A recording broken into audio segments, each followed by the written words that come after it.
Hello there, boxing fans around the world. Thank you for joining me once again here on Talk and Fight for another episode of Boxing News Today, courtesy of our friends across the pond at boxing247.com. We're going to start today's episode off with a story out of Leeds, England, where we saw Ebanie Bridges over the weekend win the IBF bantamweight title with a 10-round unanimous decision over Maria Roman.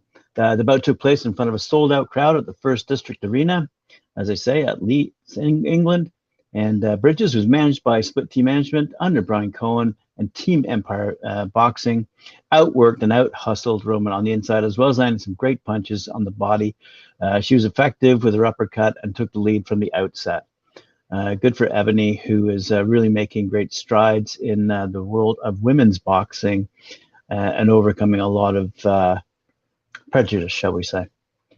She said, "I'm feeling proud of myself, and everything that I sacrificed has been worth it. This belt means all the sacrifice and training. I was so happy for that kind of fight. I hope the fight was intriguing. Cecilia brought the fight. I'm grateful to win the title in the great city of Leeds." As I said, she landed 205 out of 645 punches, whereas her opponent Roman was 156 out of 430 punches. So indeed a great fight, and congratulations once again to Ebanie Bridges. Elsewhere, we see that Tim Van Nieuwhouse and his stable of young boxers is growing and becoming quite dominant. I see that 4 of their fighters won not only their bouts, but by knockout.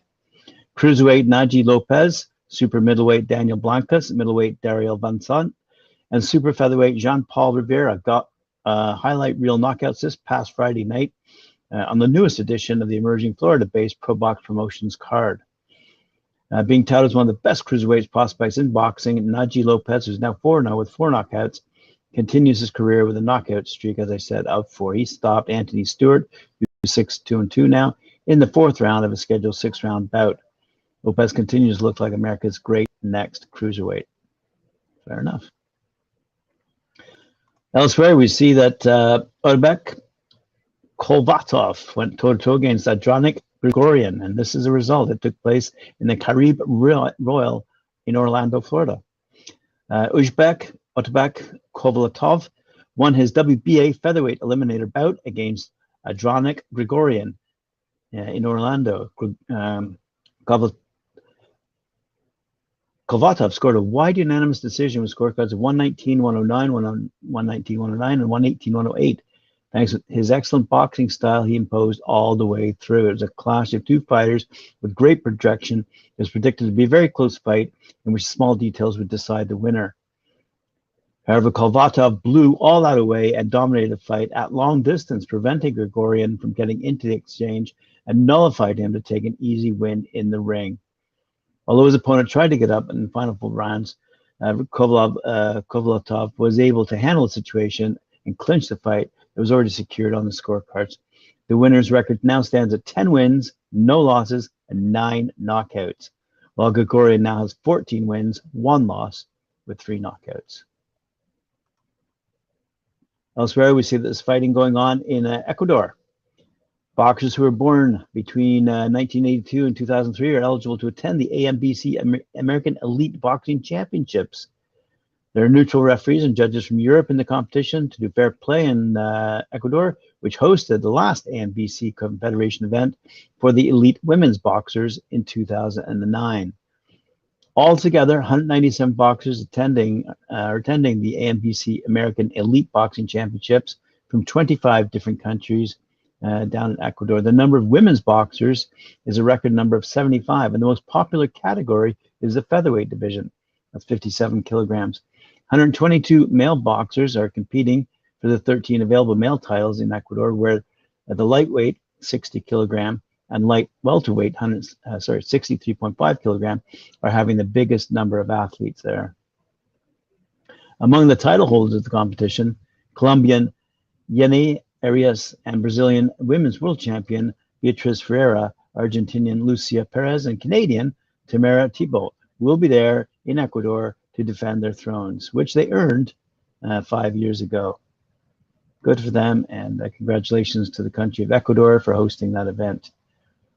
Over in the Crown Plaza Hotel in Warwick, Rhode Island, USA, back on the 26th of March, we saw undefeated Pittsfield, Massachusetts, Quinton Sumter, a heavyweight, pull off an upset that better positions him for his significant fight this year.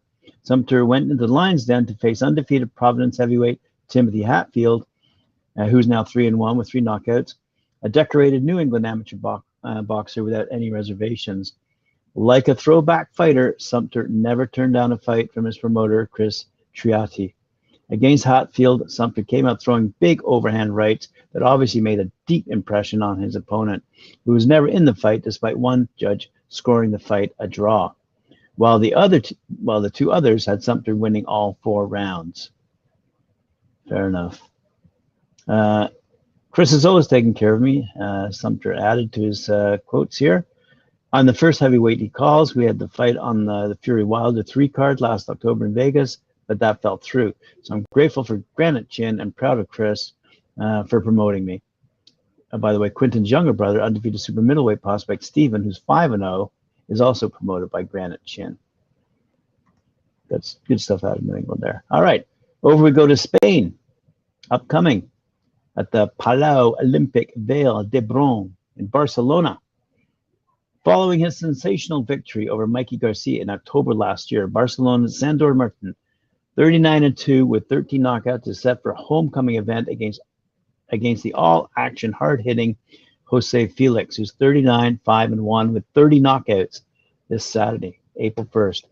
In what was arguably one of the biggest wins in Spanish boxing history, Sandor Martin will be looking to maintain momentum towards a world title shot against a dangerous Mexican. The bout is for the vacant WBA International Super Lightweight title. The Spaniard has now earned the right to fight for the regional belt of the Pioneer Organization, and the event to be organized by Matchroom Boxing, as I said, at the Palau Olympic Vale d'Hebron, is an unbeatable scenario to do so. Mexican Jose Felix is the opponent that always generates danger and wants to damage Martin's party. The fighter from Los Bichos has fought good-level opponents such as Isaac Cruz and Brian Vasquez, so he has enough experience for this kind of occasion. Looking forward to that fight night. Moving over to England, we see that Katie Healy has been added to the big fight coming up in the Rotterdam Magna Center, taking place on April 3rd. In a sport that's absolutely booming, Katie Healy is another female fighter in the want-to-watch category. A former kickboxing world champion, Healy turned over to professional boxing last year and has raced to a 3-0 record, looking an improved fighter every time he has stepped into the ring. So on Sunday, April 3rd, on a championship afternoon, topped by British flyweight champion Tommy Frank, defending against Craig Derbyshire, Katie gets another chance to climb the super bantamweight rankings with an undercard shot, as I said, at the Rotterdam Magna Center.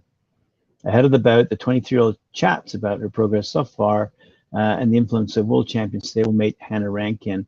And you can check out that video on boxing247.com's website.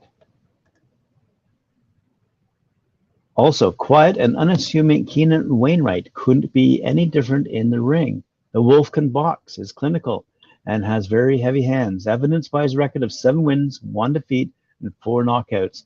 Tellingly, though, the 24-year-old is knocking out fighters that rarely get stopped, including well-known durable journeymen Andy Harris and Sean Davis, as well as come-to-win fighters like Joe Ducker and Irvin Magno. The Southpaw is next out this Sunday, April 3rd, on that same card as Katie Healy, on the undercard of stablemate Tommy Frank's British flyweight title defense, as I said, against Craig Derbyshire. Ahead of the night, the protege from the Sheffield Boxing Center says he would love to fight for the British title by the end of the year, with Campbell Hatton in the opposite corner, he believes. I'm on a good knockout streak at the moment, and if I get another one in his next fight, then I'll start believing the hype about myself. To be honest, at this stage, I don't want to be walking through people because you just don't learn much. But I'm not going to pull any of my punches because we're in there to hurt each other at the end of the day. I do take my time in the ring. I never go all guns blazing, and I'm patient. But when I don't eventually catch them, they seem to get knocked out. It's funny because when I was an amateur, Glenn Rhodes used to tell me They had to hurt people to keep them off. Now he's telling me to slow down. The way that Campbell, Hatton, and myself progressing as pros at the end of the year, that could be a massive British title fight. It'd be great. Be a great fight between us. Campbell fought Joe Ducker in his last fight, who I've beaten, and he did really well. He boxed great, and it was one of his best performances. I don't think Campbell had much of an amateur career, and he's picking up loads in the pros. He's still learning, though, but the progress he's making is great, and that's why I believe a fight between us towards the end of the year would be really good. He does get caught a bit, though, and he'd be in trouble if I caught him, but any lightweight would. Anyway, Fight Academy presents an evening of boxing in Rotherham's Magna Centre on Sunday, April 3rd, headlined by British flyweight champion Tommy Franken defending his title against Doncaster's Craig Derbyshire. The undercard will also feature Sheffield's Keenan Wainwright, Leeds' Billy Pickles and Reese Cartwright, Grimsby's Levi Giles, Wolverhampton's Katie Healy, Barnsley's Maddie Hepperstall, France's Ishmael Francois, and debutante Danny Hall. That'll be seen on the Fight Zone Network. Elsewhere, we see that undefeated Kazakh star Sultan Zarbek will defend his WBO European Super Featherweight title against dangerous challenger Haitham Lamuz when MTK Fight Night returns on April 15th. And this show will take place at York Hall in London and will be broadcast live in the US on ESPN Plus in association with Top Rank and worldwide on IFL TV, with a British and Commonwealth lightweight title fight between Gavin Gwynn and Luke Willis serving as the main event. Zarbek, who's now 12-0 with 8 knockouts, is back after a successful 2021, winning the vacant WBO European Super Featherweight title against Ronnie Clark last July, before a defense in December where he stopped Ryan Wheeler in 6 rounds. He has now one of his toughest tests yet when he turns his attention to Lamuz, who's 17-1 with 7 knockouts, who in his last fight won the EBU, that's a European Union Super Featherweight title, when he traveled to Italy to defeat local favorite Mario Alfano by unanimous decision. MTK Global promoter Lee Eaton said, "We wanted a serious test for Sultan, and he's definitely got one by facing Haitham Lamuz. It'll be a fantastic fight and another great addition to our huge MTK Fight Night next month." Sultan has looked very impressive in his last few fights, but Haitham will be coming to win and make things very difficult. So we can't wait to see how things unfold.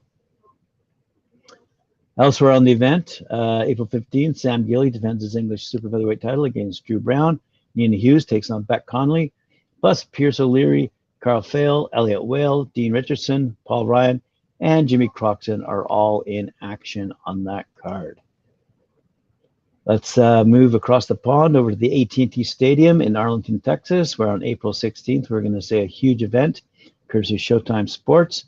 And they're preparing 2 significant programs in support of one of the biggest pay-per-view events. The network will, for the first time, televise a special Showtime Championship Boxing headlined by WBA welterweight champion Raja Butyav against top contender Imantas Stanionis in a battle of unbeatens taking place immediately before the 4-fight Spence versus Ugas Showtime pay-per-view event, as I said, from the AT&T Stadium in Arlington, Texas. That'll be begins live at 7 p.m. Eastern Time, 4 p.m. Pacific Time, and also features unbeaten rising star Brandon Lee taking on Zachary Ocha in a super lightweight bout. Additionally, Showtime Sports will premiere a new installment of the Emmy Award-winning series All Access. The multi-part series premieres April 2nd, that's a Saturday night, at 9:30 p.m. Eastern Time on Showtime, with episode number 2 premiering Saturday, April 9th at 9:30 p.m. Eastern Time, 6:30 p.m. Pacific Time, ahead of the Spence Ugas fight on Saturday, April 16th. We're pulling out all the stops for this April 16th event, which is really one of the biggest of the year, delivering a special episode of Showtime Championship Boxing to our subscribers before the 4-fight pay-per-view card begins, and that's something never been done in the history of the network. We're proud to break precedent, said Stephen Espinoza, president and sports and buds event programming, Showtime Networks. Good for him, good for them, good for boxing. MTK Global will head back to Gray's Civic Hall in Essex for another action-packed prospect show on Saturday, April 30th. It's the latest show to feature some of MTK Global's best rising stars following a triumphant event at the same venue earlier this month. Jamie Robinson is 11-5, and 11-5 and 2 with 3 knockouts, is back following his challenge for the English super lightweight title in his last outing, while the extremely popular Joe Giles, who's 2-0, returns to the ring for his third outing. Ben Vaughn, 1-0, is back after a successful professional debut in October, plus Aaron Prosper, 3-0 with 1 knockout, is looking to earn his second victory of the year. Ben Smith, who's 9-0, makes his long-awaited return as he competes for the first time since 2019. And female star Dee Allen, who has a 1-0 record, but that's a 1 knockout, goes in search of her second win in a month. MTK Global promoter Lee Eaton said it's a great return to the Grays Civic Hall for another prospects event, especially so soon after our last show there. We had a great night there earlier this month, so we're really excited to showcase even more talent. All the boxers on the card are highly touted and are capable of achieving big things in their respective careers. So we're looking forward to another sold-out event on April 30th, where the fans can witness some incredible fighters. Indeed, we will. Let's move across the pond over to California. Quiet Cannon Country Club in Montebello is hosting on the 12th of May. Tom Loeffler's 360 Promotions returns on Thursday, May 12th, as part of its acclaimed Hollywood Fight Night series at the Quiet Cannon, Montebello's Country Club. Headlined by top undefeated Irish prospect Callum Walsh and broadcast live internationally on UFC Fight Pass. Fantastic. Just so you know, the Quiet Cannon Montebello Country Club is located in San Clemente, Montebello, California. With our most recent event on St. Patrick's Day selling out in advance, I strongly encourage local fans to purchase their tickets long before May 12th to ensure entry on the night of the event, said Loeffler. We're thrilled to bring Callum Walsh back and to partner with UFC Fight Pass to broadcast the event live internationally. The 21-year-old Walsh, fighting out of Cork, Ireland, improved to 2-0 with the heavy-handed and highly touted southpaw stopping Gael Ibrara in the first round on the St. Patrick's Day card. Loeffler, by the way, holds the record for having promoted the most heavyweight world title fights this century, while promoting all the championship fights of Vladimir and Vitaly Klitschko for K2 Promotions, a company he founded with the brothers. Tom is also the spotlight to the flyweight division, launching the Superfly series on HBO. Oh, good for him.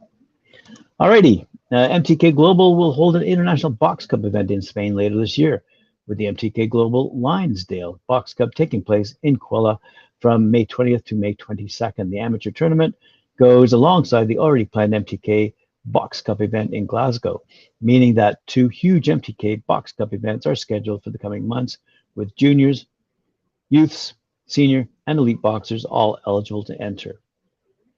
MTK Global Box Cup organizer Steve Sharkey said, this is a huge step in the right direction for us at the leading global tournament to expand out and reach all of the European boxers. It's been a long time coming, and we're expecting a huge influx of participants in this, and we look forward to collaborating with Leopoldo Bañas alongside the Valencian Boxing Federation. Finally, let's go down to New York City, where Amanda Serrano was preparing for her big fight against Katie Taylor, and she was joined by Rosie Perez. And Rosie Perez, the actor, believes that Amanda Serrano is going to rock the Garden when she faces the undisputed lightweight champion Katie Taylor on Saturday, April 30th, a fight we're all looking forward to without a doubt. As I said, that'll be at Madison Square Garden in New York and shown live worldwide on DAZN. Perez has been a long time supporter of Serrano, her fellow Brooklynite and proud Puerto Rican, and the Do the Right Thing stars thrilled that the 7-weight world champion will be one half of the first ever all-female headline fight at the vaunted Manhattan boxing mecca. Ahead of the bout, Serrano opened her training camp and welcomed young people from the Garden of Dreams Foundation. Amanda, along with Perez, welcomed the group before Serrano displayed her training routine and welcomed 12-year-old Jemiah Lee into the ring for a one-on-one instruction. Radio City Rockette Taylor Shimko was also in attendance to learn boxing techniques from the 33-year-old, and Perez is proud to see Serrano getting the big night her hard work has been leading towards. She said, "When I see Amanda Serrano step into the ring April 30th in the Madison Square Garden, I think I'm going to be in tears. I'm going to be screaming, Baraqua, and I think half the garden was screaming the same. When someone says Amanda Serrano, I think of a champion. I think of a young woman who is dedicated to her sport, who's been knocked around outside the ring in regard to her lesser pay, who's going to have her moment of her career come April 30th at Madison Square Garden. I'm just so excited, so happy for her. She's going to rock the garden. Right, boxing fans, that's all the news fit to print today. Thank you for joining me and enjoying these headlines and stories. Remember to like, share, subscribe our channel, and hit that notification bell to let us know, to let you know when we're coming up next. I'll see you later on at 4 p.m. with Mike Gore at 4. Thank you.